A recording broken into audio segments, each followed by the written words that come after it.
우리 시간과 공간 가운데도 말씀 가운데 성령이 임하셔서 우리를 덮어주시기를 주님의 이름으로 간절히 소망합니다. 자, 어느 교회에 한 권사님이 이런 고백을 했답니다.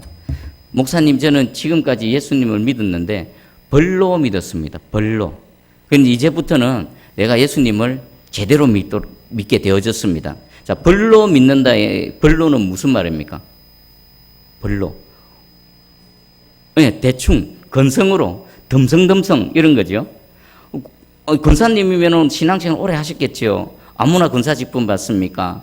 그 사람들로부터 인정받고 교회 공동체로부터 인정받아 권사 직분을 받을 정도로 열심히였는데 그분이 정작 하나님의 말씀으로 은혜를 받고 보니까 그동안 자기가 믿었던 건 벌로 믿었던 겁니다. 그럼 벌로 믿는 그 반대말은 뭐겠습니까? 표준어로는 제대로 믿는 겁니다. 그럼 우리 이 경상도 지역의 말로는 어떻게 하면 됩니까? 단디 믿는 거예요. 단디 믿는 거. 벌로 믿던 권사님이 하나님의 말씀으로 은혜를 받고 단디 믿는 하나님의 백성이 되어졌습니다. 자, 그러면 여러분들 어떻습니까? 여러분들은 예수님을 믿을 때 벌로 믿으십니까? 단디 믿으십니까? 자, 우리 벌로 믿다가 단디 믿게 되어진 계기가 뭐라고 고백했습니까? 하나님의 말씀입니다. 하나님의 말씀으로 은혜 받고 말씀으로 하나님이 어떠신 분인지를 알게 되어지고 말씀으로 자신을 들여다보고 각성, 오늘 설교 제목이 말씀의 각성입니다. 각성. 말씀으로 각성의 은혜를 입고 나니까 벌로 믿던 신앙에서 단디 믿는 신앙으로 변화되어졌다는 것입니다. 자, 그러면 이렇게 되어진 그 하나님의 은혜는 무엇을 통했습니까? 말씀으로 통해서 되어졌습니다. 자, 그럼 먼저는 나는 과연 하나님을 벌로 믿고 있는가, 단디 믿고 있는가? 여러분 자신을 한번 살펴보시고요. 그래도 괜찮습니다. 지금까지 벌로 믿어왔다 하더라도 우리를 단디 믿는 신앙으로 이끌어 가시는 하나님께서 말씀으로 찾아와 주셨습니다. 길을 활짝 여시고 만문을 활짝 여시고 오늘 하나님의 말씀에 은혜를 받으시면요. 저뿐만 아니라 우리 모두가 단디 믿는, 제대로 믿는 신앙으로 새롭게 되어질 줄 믿습니다. 자, 한번 볼게요. 우리 7절, 9절을 한번 읽어보겠습니다. 7절하고 9절. 자, 시작. 여호와의 율법은 완전하여 영혼을 소성시키며 여호와의 증거는 확실하여 우둔한 자를 지혜롭게 하며 여호와의 교훈은 정직하여 마음을 기쁘게 하고 여호와의 계명은 순결하여 눈을 밝게 하시도다. 아멘. 지금 하나님의 말씀에 대한 다양한 명칭들이 나옵니다. 봐보십시오. 여호와의 율법이 나오고요. 여호와의 증거가 나옵니다. 여호와의 교훈, 여호와의 계명, 여호와를 경외하는 도, 여호와의 법, 이렇게 여러 가지가 나오는데 이것은 결국 무엇을 뜻하는 겁니까? 여호와 하나님의 말씀을 이렇게 표현하고 저렇게 표현합니다. 그럼 여호와의 율법은 뭡니까? 율법. 하나님이 보시기에 무엇이 옳은지, 무엇이 그런지를 이 율법을 통해 정확하게 우리에게 계시를 해 주십니다. 우리 인간편에서는요, 우리 인간이 개인이 또 그 나라와 민족, 사회 공동체가 이것은 옳다, 이것은 그러다라고 하지만 지역에 따라 다 다르고 시대에 따라 다 다릅니다. 또 개인의 성향이나 또 뭐 개인의 취사 선택에 따라서 다 다릅니다. 근데 유일하게 절대적인 기준이 되어질 수 있는 건 무엇입니까? 하나님의 말씀밖에 없습니다. 그런 면에서 여호와의 율법이라고 말합니다. 그래서 우리가 진짜 옳은 건지 그런 건지 알 수 있으려면요, 무엇을 봐야 됩니까? 하나님의 말씀을 봐야 되고요. 하나님의 말씀을 들어야만 되는 겁니다. 그것을 여호와의 율법이라고 합니다. 그럼 여호와의 증거는 뭡니까? 여호와의 증거 안에는 하나님이 어떤 분이신지 스스로를 증명해 보이십니다. 그리고 여호와의 증거에는요, 하나님이 무슨 일을 하실 것인지 우리에게 말씀하시고 또 그가 하셨던 일들을 기록하셔서 우리에게 보여주십니다. 여호와의 증거는 완전합니다. 그리고 여호와의 교훈입니다. 여호와의 교훈은 무엇이 담겨져 있습니까? 우리 인생이 어떻게 살아가야 될 것인지, 어디로 걸어가야 될 것인지 방향을 제시해 주시고요, 옳은 길로 갈 수 있도록 우리에게 교훈을 해 주시는 겁니다. 그리고 여호와의 계명은 뭡니까? 어떤 측면을 강조했을까요? 계명. 계명이라면은 이렇게 하라, 저렇게 하라. 그리고 이렇게 하면 안 된다, 저렇게 하면 안 된다. 하라, 하지 말라. 우리의 삶에 있어서 척도들을 이렇게 계명을 통해서 나타내는 겁니다. 그리고 여호와를 경외하는 도. 여호와를 경외하게 되면 우리가 어떻게 됩니까? 먼저 하나님을 사랑하게 됩니다. 여러분 생각해 보십시오. 하나님을 알지 못하는 자, 하나님의 말씀의 은혜를 입지 못한 자, 성령으로 거듭나지 못한 자들은 하나님 앞에서 뭡니까? 사랑하는 자입니까? 원수입니까? 원수입니다. 하나님 편에서도 원수일 뿐만 아니라 하나님을 알지 못하고 하나님을 믿지 않는 그 사람 입장에서도 하나님과는 원수 관계가 있습니다. 그럼 원수지간은 서로 사랑합니까? 서로 사랑하지 않습니다. 근데 여호와를 경외하게 되어지면요, 가장 먼저 변화가 뭐냐? 하나님을 사랑하게 되는 겁니다. 여러분, 하나님을 사랑하게 되면 어떻게 될까요? 우리 하나님을 존경하게 됩니다. 그리고 존경하게 되면 어떻게 될까요? 또한 동시에 여호와 하나님을 두려워하고 무서워하게 되는 겁니다. 여러분, 이 하나님의 말씀 안에는요, 우리가 여호와를 경외하는 도가 담겨져 있습니다. 우리 신앙의 제일 첫 시작이 어찌 보면요, 여호와를 경외하는 겁니다. 그동안 하나님을 알지 못했고 하나님을 싫어했고 하나님을 떠나 있던 영혼이 하나님을 알게 되고 믿게 되어지면 제일 먼저 하나님을 사랑하고 존경하고 동시에 그 하나님을 두려워하며 무서워한다는 것입니다. 그리고 마지막 여호와의 법입니다. 이 법은요, 다른 성경에서는 법령이라고도 하고 히브리어 원문에서는요, 여호와의 심판이라고 합니다. 이 법에는 뭐가 있냐면은 상과 벌이 달려 있습니다. 상과 벌. 하나님 앞에 바로 서 있는 자에게는 하나님께서 상을 주십니다. 근데 하나님 앞에 거릇되고 범죄한 영혼에 대해서는 하나님께서는 그냥 외적인 모습만 보는 게 아니라 내면의 심령까지 감찰하셔서 그가 행한 대로, 그가 품은 생각대로 갚으시는 하나님의 심판도 여호와의 법에 포함되어져 있는 것입니다. 자, 그러면 하나님에 대한 말씀에 대한 명칭을 통해서요, 하나님의 말씀이 어떠한 건지 다양한 방면에서 우리에게 소개시켜주고 있습니다. 오늘 선포되어진 하나님의 말씀이 저와 여러분에게 여호와의 율법이 되고 또 하나님의 어떠하심과 하나님 우리에게 어떤 일을 하셨는지에 대한 완벽한 증거가 되고요. 또 우리에게 각자 인생을 살아가는 데 있어서 교훈이 되어주시고 또 하나님의 말씀대로 또 우리가 선한 길로 해야 될 것은 하고 하지 말아야 될 것은 절대로 하지 않는 그런 하나님의 계명이 되고 또 여호와를 사랑하고 존경하고 또 하나님을 두려워하는 여호와를 경외하는 도를 알게 되고 여호와의 법도 앞에서 심판받는 존재가 아니라 하나님의 사랑과 상을 받는 저와 여러분 되기를 주님의 이름으로 축복합니다. 아멘. 그리고 7절 9절에는 참 할 말이 많습니다. 여호와의 말씀에 대한 명칭이 나왔고 그 다음 살펴볼 건요, 하나님 말씀에 7가지 특징이 있습니다. 자, 7절 9절을 7절에서 9절까지를 보시면서 제가 여호와의 명칭을 제가 이렇게 말씀드리면 여러분들은 거기에 대한 특징을 한번 찾아봐 보십시오. 여호와의 율법은 무엇이다? 여호와의 율법은 뭐하다? 완전하다. 완전하다. 그리고 여호와의 증거는 무엇하다? 확실하다. 그리고 여호와의 교훈은 정직하다. 여호와의 계명은 순결하다. 여호와를 경외하는 도는 정결하다. 그리고 여호와의 법도는 진실하답니다. 자, 하나님 말씀의 7가지 특징입니다. 봐보십시오. 완전한 것은 어떤 의미일까요? 부족함이 없는 겁니다. 부족함이 없는 거. 완전한 거. 하나님의 말씀은 완전합니다. 부족함이 없습니다. 우리 인간편에서 아쉬울 게 없습니다. 그리고 확실하다는 건요. 확실하다. 저 사람은 확실해. 무슨 뜻입니까? 믿을만 하다는 겁니다. 여호와의 말씀은 확실하다. 여호와의 말씀은 믿을만 하다는 겁니다. 그리고 정직하다는 것은 무엇입니까? 거짓이 없는 겁니다. 거짓이 없는 거. 그리고 순결한 건요. 영어 성경에는요, 빛나는 밝은 그런 뜻으로 번역되어져 있습니다. 정결한 것은요, 불순물이 없는 것이고요. 진실하다는 틀림이 없는 겁니다. 그리고 이 모든 것들은 다 하나님의 모든 말씀은 다 의롭다, 옳다, 공정하다라는 것입니다. 하나님의 말씀의 특징이 이렇게 7가지가 있습니다. 여러분 한번 생각해 보십시오.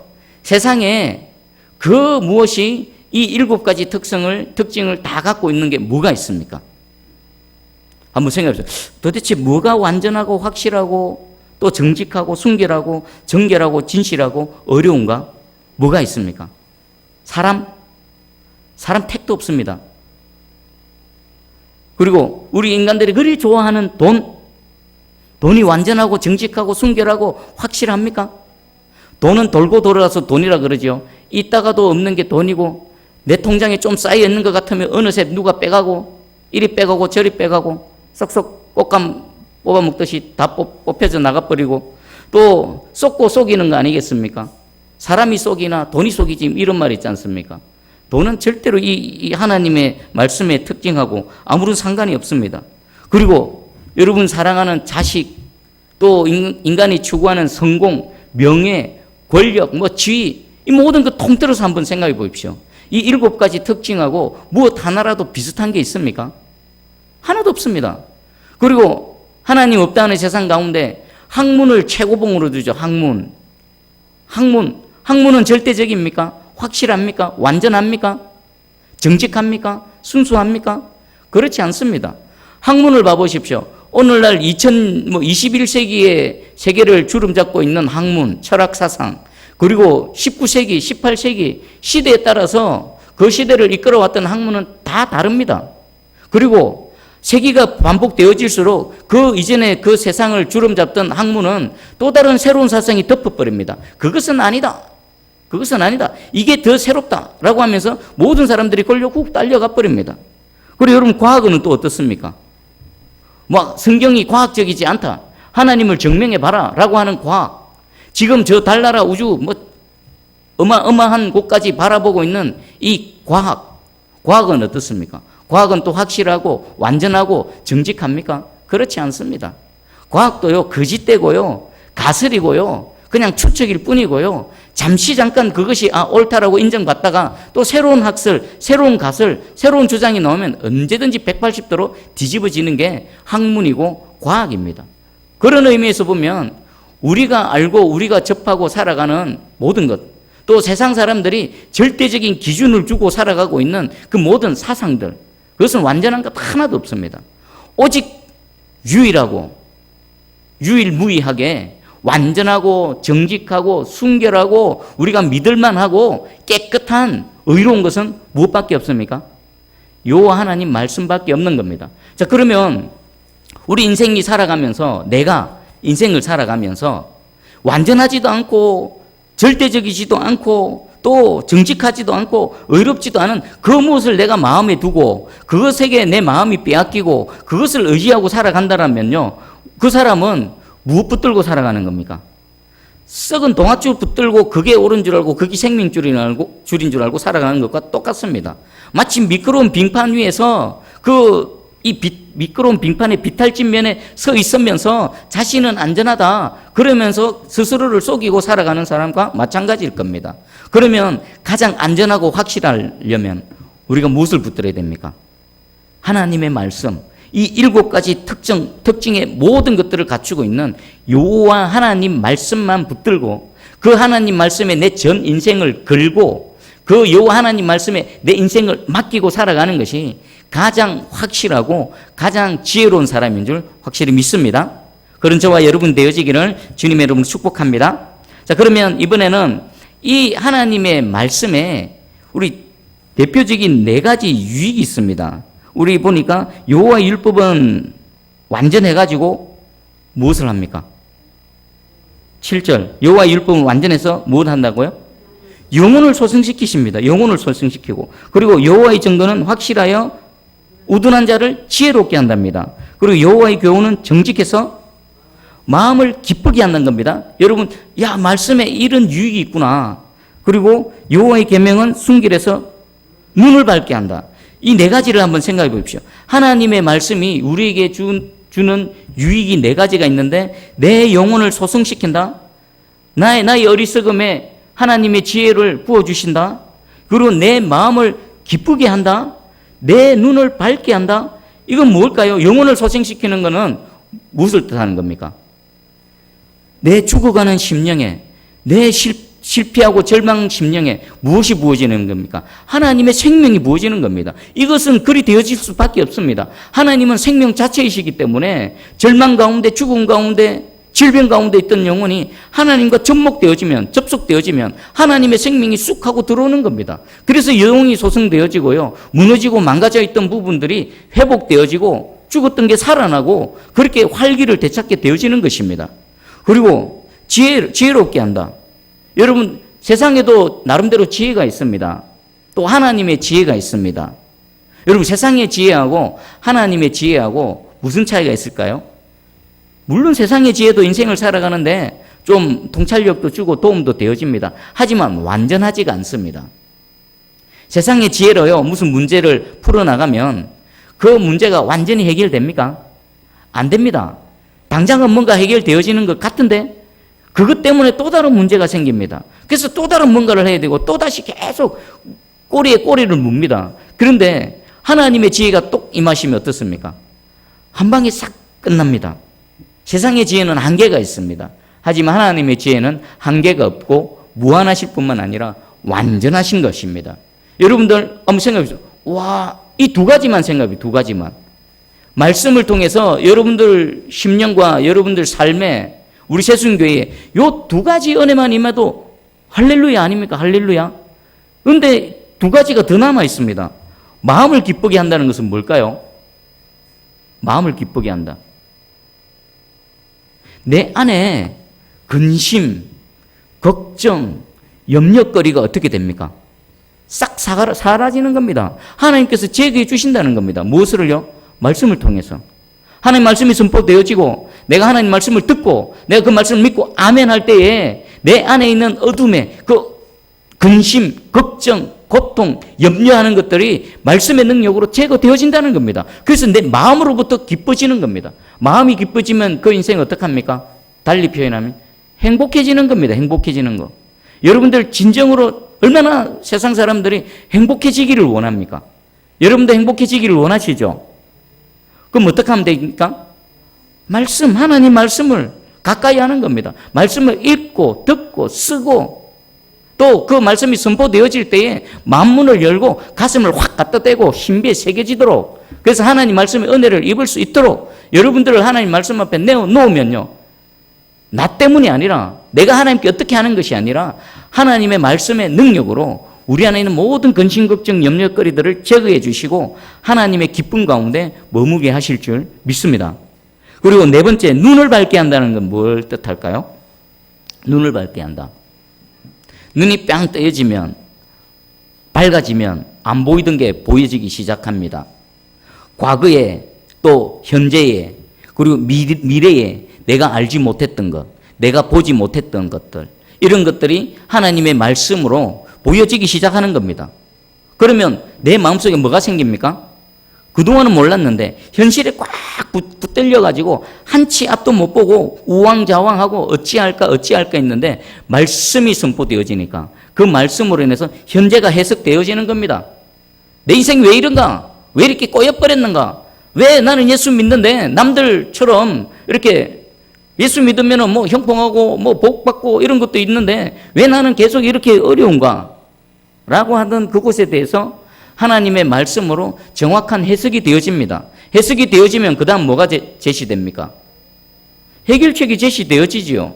아, 그렇구나. 왜 지금 내가 이렇게 되어졌는가? 하나님께서 무엇을 뜻하시는가? 그럼 현재 시점에서 내가 무엇을 해야 되는가? 앞으로 무엇을 바라보고 나가야 되는가? 소망 가운데 비전을 갖게 되어지는 겁니다. 말씀을 통해서 우리에게 주어주시는 네 가지 유익입니다.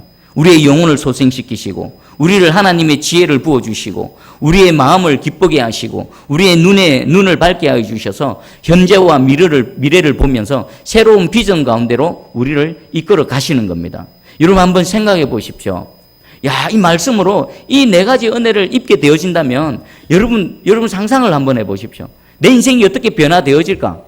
우리 새순교회 이 하나님의 말씀의 은혜로 이 네 가지 은혜를 우리에게 부어주시면 앞으로 우리 교회가 어떻게 하나님 앞에 바로 서 나갈까를 한번 생각해 보십시오. 여러분 개인에게 어려움, 여러분 개인 가정, 또 나아가서 나라와 민족, 이 어두운 세상 가운데 하나님의 말씀이 선포되어지고 이 네 가지 하나님의 말씀에 유익을 입게 되어진다면 우리는 전혀 다른 새로운 삶, 지금 인생 역전, 대적들과의 싸움에서 승리, 지금은 엉망진창이지만 하나님의 높이심, 이런 모든 은혜가 우리 가운데 나타나지 않겠습니까? 이 모든 게 무엇을 통해서요?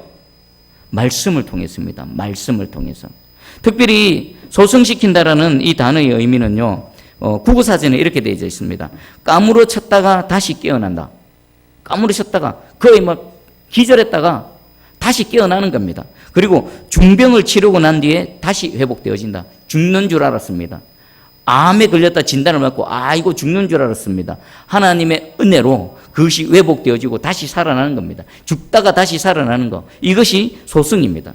영어 성경에서는요, 다시 살리다, 리바이브, 그리고 회복시키다, 또 회심시키다, 새롭게 하다, 이런 의미들이 담겨져 있습니다. 그리고 우리 히브리어 원문에는요, 슈브라는 단어가 있었습니다. 이 소승시키다. 역시 여러분도 혹시 슈브 많이 들어보지 않으셨습니까? 슈브. 룻기에도 나오고요. 구약 성경에 보면 슈브라는 단어가 되게 많이 나옵니다. 슈브. 돌아오게 하다. 돌아오다. 어디서부터 어디로 돌아오는 겁니까? 세상으로부터 하나님께로 돌아오는 겁니다. 죽음에서 생명으로 돌아오는 겁니다. 불의에서 의로 돌아오는 것입니다. 거짓에서 진실로 돌아오는 겁니다. 이 슈브의 은혜로 하나님께서 함께 하신다라는 것입니다. 자, 그러면 제가 예를 하나 들어보겠습니다. 1920년대에 중국 샨둥 지역에 대부흥운동이 있었답니다. 그 당시에 중국 북부 선교사님들이 이 중국 교회를 바라보고 성도들을 바라볼 때 영적으로 깊이 침체되어 있고 깊이 잠들어 있는 그것이 안타까워서 먼저는 선교사님들끼리 모여서 기도회를 갖기를 시작했답니다. 그때 하나님의 섭리하심으로 몬센 선교사님이라는 분이 오셨습니다. 그리고 그 집회를 인도에 가셨는데 말씀에 강력한 역사가 있었습니다. 그분이 집회 때마다 지금 그 회중들로 모인 분들은 자신을 헌신하며 하나님 나라, 특별히 1920년대 중국은 어떻습니까? 그곳까지 자신의 인생을 걸고 나가서 헌신하는 사람들은 보통 사람들이 아닙니다. 그런 선교사님들이 모인 그 자리에서 이 몬센 선교사님이 외친 메시지가 이렇습니다. 첫 번째는 성령으로 거듭나셨습니까? 그리고 두 번째가 성령으로 거듭난 증거가 무엇입니까? 그리고 세 번째, 성령의 충만을 받으셨습니까? 이 세 가지였습니다. 자, 그런데 놀랍게도요, 거기는 하나님을 향해 열심을 갖고 있는 그런 특별한 사람들이 모여서 하나님께 예배를 드렸는데 이 세 마디 메시지, 성령으로 거듭나셨습니까? 거듭난 증거가 무엇입니까? 성령의 충만하십니까? 라는 세 가지 앞에 수많은 선교사님들이 꼬꾸라졌습니다. 엎드려졌습니다. 그 대표적으로 그 차우라는 전도사님이 있었습니다. 그분은 25년 동안 예수님을 믿었고요. 복음을 전하기 위해서 헌신했던 사람입니다. 그런데 그가 이 집회를 통해 무엇을 깨달았느냐? 자신이 구원받기 위해서 자신의 선행을 의지했다. 마치 바리새인처럼 자기 의, 하나님의 그 예수 그리스도의 십자가 공로를 의지한 것이 아니라 자기의 열심, 자기 의를 의지해서 지금까지 사역했다는 것을 깨달아 알았습니다. 그 자리에서 엎드려졌습니다. 쪼개졌습니다. 그리고는요, 새로운 하나님의 사람으로, 완전히 새로운 사람으로 거듭나서 그 시대에 귀하게 쓰임받는 하나님의 전도자가 되어졌답니다. 또 한 사람이 있습니다. 간호사이면서 선교사였던 루시 라이트라는 분이 있습니다. 이분은 그 중국 지역에서 9년 동안이나 선교 사역을 했습니다. 봐보십시오. 간호사 기술도 갖고 있었고 또 선교 사역을 그 기술을 통해서 교회 다니면서 중국이라는 그 정말 험악한 곳에서 9년이나 선교 사역을 했습니다. 근데 이 집회를 통해서, 이 말씀을 통해서요, 이분이 깨달은 게 있었습니다. 자기가 거듭나지 못했다는 겁니다. 자기가 그렇게 헌신하고 있었지만 자신이 거듭나지 않았다는 것을 비로소 깨닫고 그 자리에서 엎드려지고 회개하고 다시금 주님 앞에서 믿음으로 성령의 거듭남의 은혜를 입고 이렇게 다시 하나님 앞에 쓰임받았다는 내용이 나옵니다. 자, 이 모든 일들이 무엇을 통해 이루어졌습니까? 말씀을 통해 이루어진 겁니다. 말씀을 통해. 말씀을 통해 내가 각성을 받고 각인되어지고 그리고 내 안에 죽었던 영혼이 소승케 되어지고 또 나의 존재를 말씀을 통해 정확하게 보게 되고 내 기준이 아니라 내 기준으로 나를 보면요 잘하고 있는 것 같습니다. 그런대로 뭐 조금 몇 가지 부족함이 있지만 그런대로 이 정도면 괜찮지 않나라고 생각하기가 너무나 십상입니다. 지금 저부터나 여러분 이분들처럼 그 오지에서 인생을 걸고 모든 것들을 주께 다 내어 던지고 선교 사역을 하지는 않지 않습니까? 근데 그분들도 이런 말씀을 통해 쪼개어짐이 있었다면 우리 역시나 이 말씀을 통해 우리 자신을 정확하게 들여다봐야 될 줄 믿습니다. 여러분 이 말씀의 은혜를 입으시기 바랍니다. 말씀의 은혜 안 입으면 신앙생활 오래 해도 어떻게 된다고요? 벌로 하게 됩니다. 벌로 하다가 돌뿌리 넘어지면요 확 자빠지고요. 또 무슨 마음 상한 일이 있으면요 교회 핵 집어 던지고 밖으로 나가버리고요. 교회 돌 던지고 욕하고 그렇게 됩니다. 벌로 믿게 되어지는 것은 아직 말씀으로 정확하게 부딪히지 못했던 겁니다. 말씀이 정확하게 내 가슴 빵 칠 때 우리는 어떻게 될까요? 반항하면 안 됩니다. 반항하면 안 됩니다. 그대로 말씀을 아멘하며 받아들이며 내 존재를 말씀으로 정확하게 비추고 마치 엑스레이를 찍듯이 말씀으로 내 내면의 영혼의 상태를 빵 하고 찍어서 정확하게 보고 그것 붙들고 하나님 앞에 내어놓고 하나님 고쳐주세요. 하나님 내가 아직 죽어있네요. 나는 산 줄 알았는데 여전히 죽어있네요. 내가 뭔가를 이것도 하고 저것도 하고 해서 뭐 잘하고 있는 줄 알았더니 내 의였네요. 하나님의 의, 예수 그리스도의 의가 아니었네요. 하나님 불쌍히 여겨주세요. 하나님 나를 살려주세요. 하늘의 지혜를 주세요. 말씀의 유익을 내게 부어주세요. 다시 일어나기 원합니다. 이렇게 각성하고 말씀 앞에 무릎으로 나아갈 때에 하나님께서는 우리를 얼마든지 안아주시고요. 슈브 은혜로 우리와 함께 해주실 줄 믿습니다. 여러분들 이 짧은 세 구절이지만 하나님의 말씀이 무엇인지 그리고 그 안에 어떤 특징들이 있는지 그리고 우리에게 주는 그 유익이 무엇인지를 오늘 하나님께서 말씀해 주셨습니다. 이 말씀의 은혜가 이 시간뿐만 아니라 여러분 평생에 함께 하셔서 매 시간마다 찾아오시는 하나님의 말씀이 내게 주시는 새 말씀, 내게 주시는 새로운 영혼의 양식이 되어서 하나님 앞에 날마다 그리스도의 장성한 분량까지 자라나며 하나님의 영광을 나타내는 우리 모두 되기를 주님의 이름으로 축복합니다. 아멘.